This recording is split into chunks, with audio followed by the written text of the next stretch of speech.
Hey, welcome back to the Team Board Gamers podcast. Ricky? Steve. Yeah, let's get into this, shall we? Yo. Talking about Evo, they showed Street Fighter V footage and such. Cool. Some stuff was actually brought up about it too, which I find very interesting, especially for today's world, I guess you could say.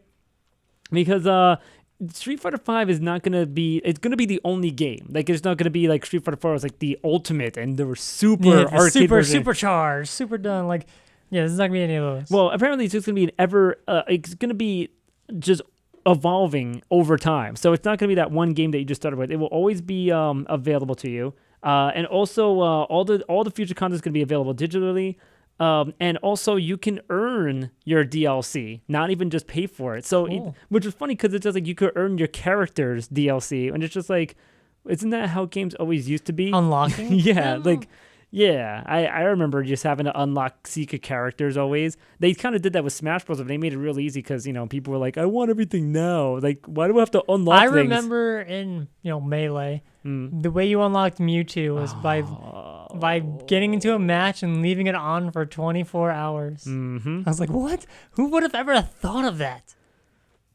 I don't know. I know it was hell getting a lot of characters for Melee. So No, Melee had the worst. Yeah, Smash 4 is just play 10 games, play 20 exactly. games, play 30 games, play 40 games. Of all the fucking characters. Yeah, there you go. Now, as far as everything else, that's actually really interesting. It's just you buy it, and it's going to evolve over time, which is really cool. No buying extra characters. I guess you can, but it really makes you want to earn it, too, versus that. I mean, why the hell would you not want to play the hell of a game to get all the characters, honestly? Unless you just want them all now. Yeah, exactly. Like, get them all in one shot, or just, just kind of relax and, not get, not go all that. So, going on from that... the sequel to a highly anticipated game. Nope, we're skipping this. We're moving on. Splatoon. Splatoon. No Angry Birds 2? No, fuck that. We're going to Splatoon. Who plays that game anymore? Who cares? Anyway, all right, Splatoon news, because we're going right into Nintendo, because a lot of Nintendo stuff. Splatoon actually has 2 new weapons, which is the Octo Brush, which is basically the crack-on the crack-on roller, but with the brush. That's all it is. Yeah. It's actually decent, not the best, not the worst, but it basically has the same thing that the crack-on roller has, which is the radio, the little signal thing, and the Kraken, yeah. And then they had the NZAP 89, which came out, which is awesome. There also was another gun that came out too the other night. Actually, it was 2 of them. It was the 3K scope, which is basically this 3K. It was basically a sniper gun that it had range, but now this new version has a scope, which makes it even better. Nice. So I actually like that. And then there was another version of it's the Splashomatic. It's a Neo one, but it has like 2 other different moves to it or whatnot. One last thing about the Splatoon, because they had their big Splatfest this past weekend, which I ended up picking Team Roller Coaster. If you remember, I was kind of like on the fence of what to do because I was trying to pick a team that would win this time, but I was working. Well, here's the thing.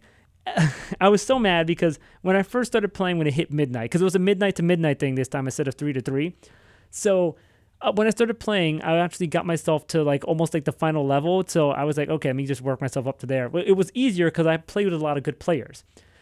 Now, when I said to myself, damn it, I should start playing 3 hours before, the Splatfest ends, because I just had this feeling.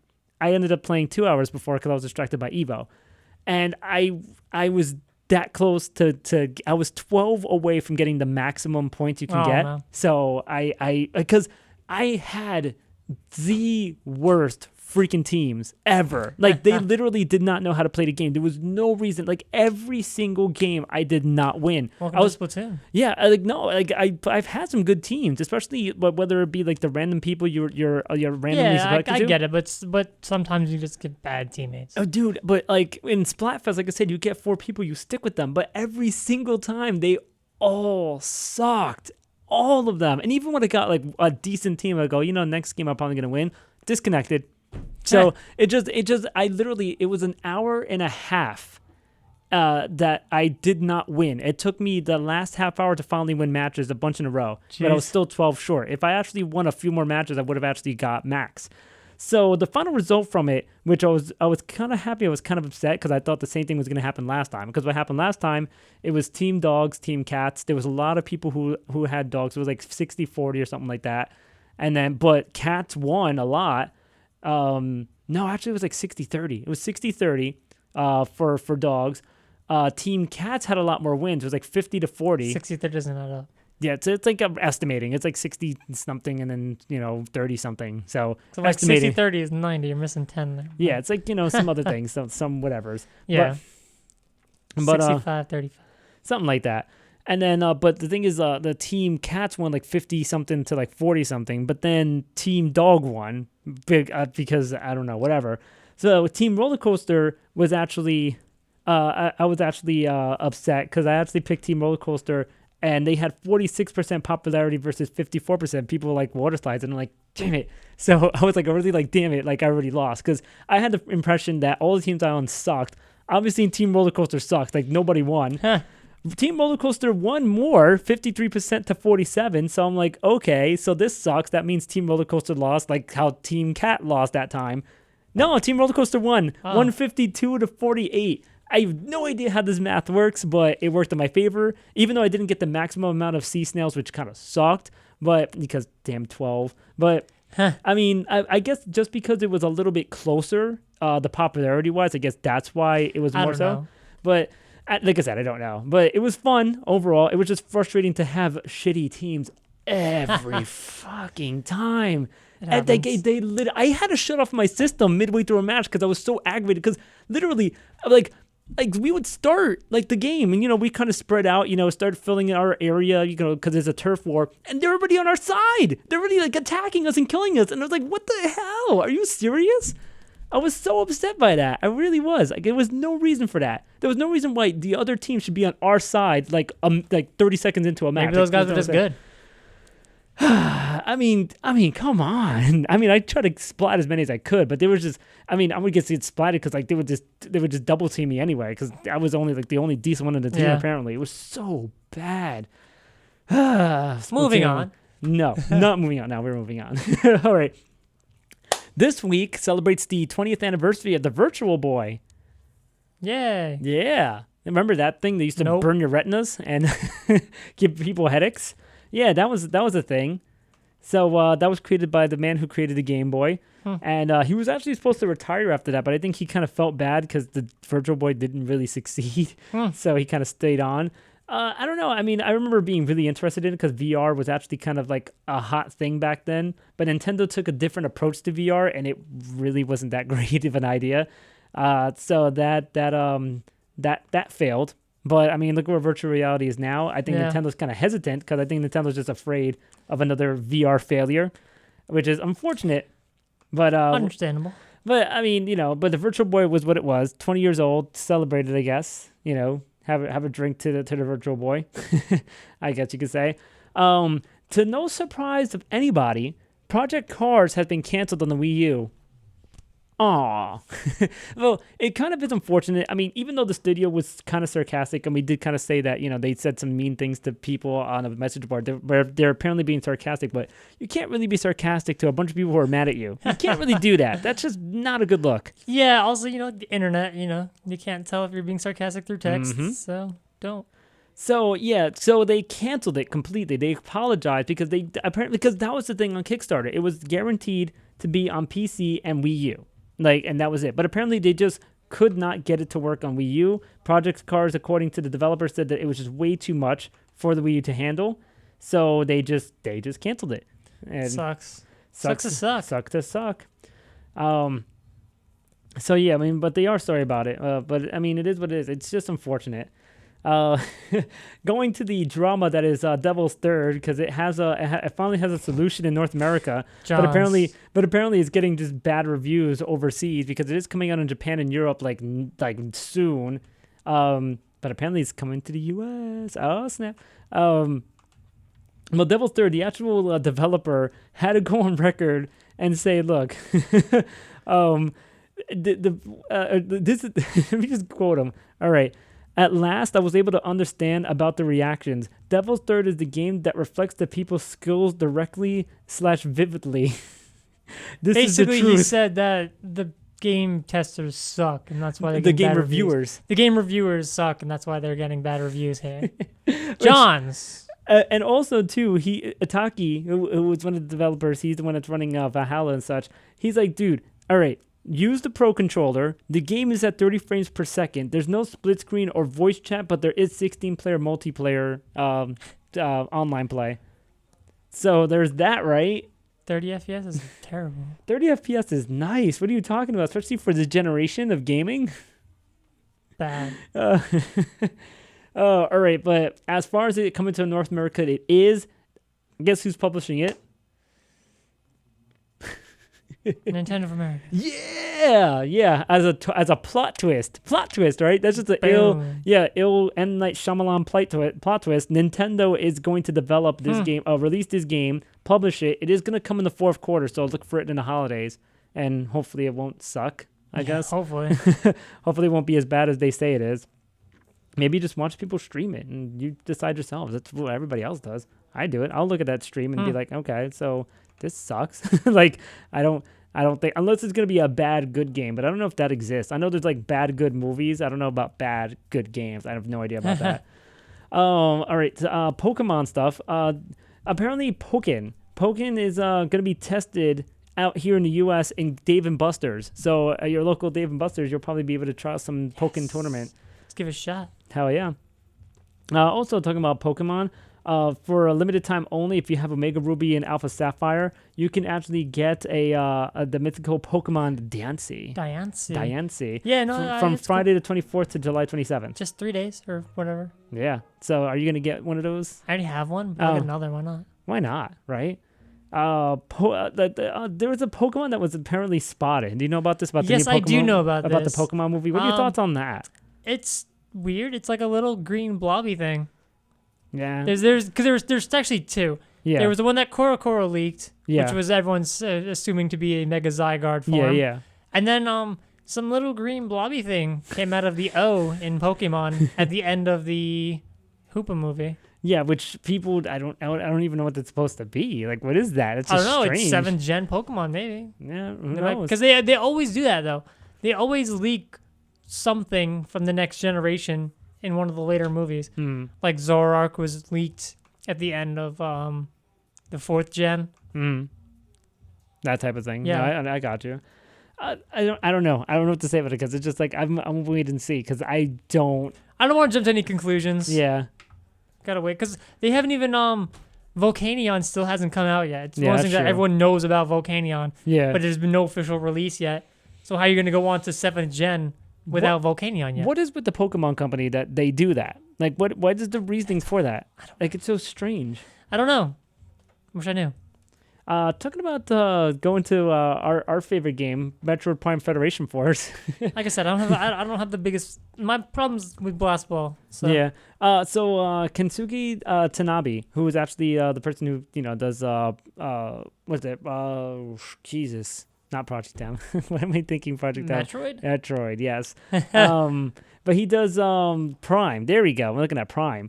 And he talked about his thoughts about how people reacted towards this new game. So he said, first off, I had in mind and expected that people would sort of act in a negative way when they found out that Samus was not an actual player. What I see happening is once the players actually can have hands-on experience with the actual game, they'll be able to understand and experience for themselves how the game actually feels, and that Metroid Prime Universe atmosphere is there, and the music that is used in the game is also heavily related to the Prime series. Of course, so while people will first say, oh, this isn't what I expected, they'll definitely understand the different perspective that we're taking here, and it'll certainly make a difference once you get some experience with the game. So there you go. Like I said, that one's not the one I'm upset about. It's Blast Ball that I'm really hating. Yeah, that is true. Let's talk about a little bit of Amiibo. Well, Amiibo cards, anyway. Yeah, like they're finally being released, and apparently it's all about Animal Crossing. There's going to be 100 to choose from. Which, oh my god! So now we have a new collectible thing. Like there's no doubt. This is a new collectible. This is yeah. I believe you, but no. Yeah. Are you going to be a part of it? I'm not a part of it either. I don't know. I don't see a big thing in Animal Crossing. I don't need their cards. I like Animal Crossing. I just don't like cards. I'd rather Yeah. have figures. Yeah, I don't see the big deal on cards. They're going to be big. People collect cards too. So, and the thing is, apparently, the packaging, how they're going to be done, it's a packaging of 6 for every stack, at least in the U.S. Apparently, Europe gets 3. So that kind of sucks for them. Maybe That the sucks. price will be less for them, but yeah, it kind of sucks for them. All right, going on to Xbox news. Apparently, the Xbox division shined because Microsoft had a big loss. They showed a loss of $2.1 billion in the fourth quarter of the fiscal year. But Xbox actually revenue grew 27%. So that's actually really good because the Xbox division was always bad. Like, it was always, even like through 360's lifetime, people loved that console, but it just was, the numbers never really reflected it according to what Microsoft had. But that actually saw a huge boost. So it gets it's helping the company in some way, and that keeps Xbox alive, I guess, for a little bit longer. Now, Phil Spencer tweeting out some things about streaming Windows 10 to Xbox One. And he said that they're going to deliver something on schedule, and there's going to be more about this coming soon. So there's going to be some release dates and everything for streaming Windows 10 to Xbox. So that's going to be really cool. You're going to play PC games on Xbox. Like, there's no doubt about it. Yeah, it's pretty dope. And not only that, he did talk about the support for mouse and keyboard, which is coming to the Xbox One. So I might buy one.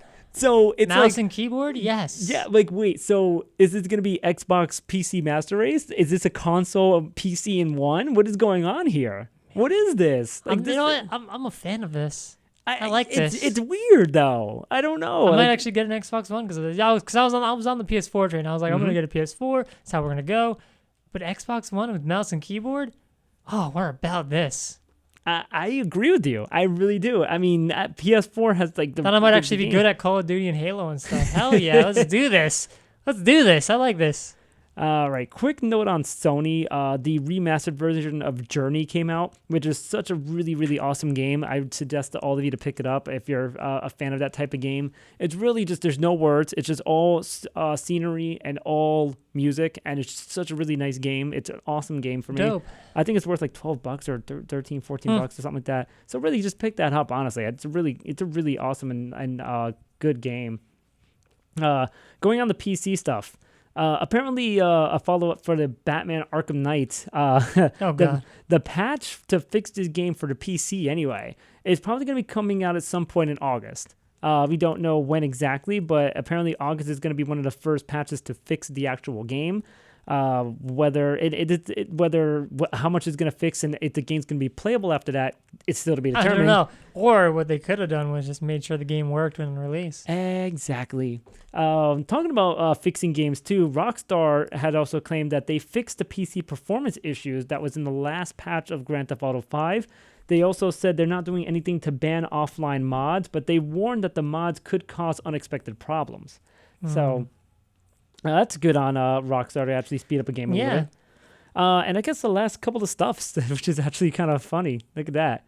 I told you, 6 minutes. VR.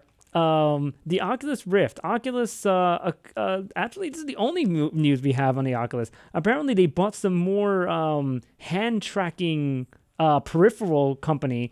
So, more hand tracking stuff. They actually bought Pebbles. Pebbles interface. They had like 5 years of working things like custom optics, sensor systems, and algorithms to track movements and such. So this is looking more real because I know they're trying to make this as realistic as possible. Yeah, because I know Oculus did buy some other company that did about the same thing, like the motion tracking and the gloves and stuff. Yeah, but this is going a little bit of a step further, and they combine all that technology. Holy crap! This virtual reality is looking good for the Oculus, and maybe that would differentiate it from the other ones. So that's the other thing too. So we'll see where that goes. Awesome.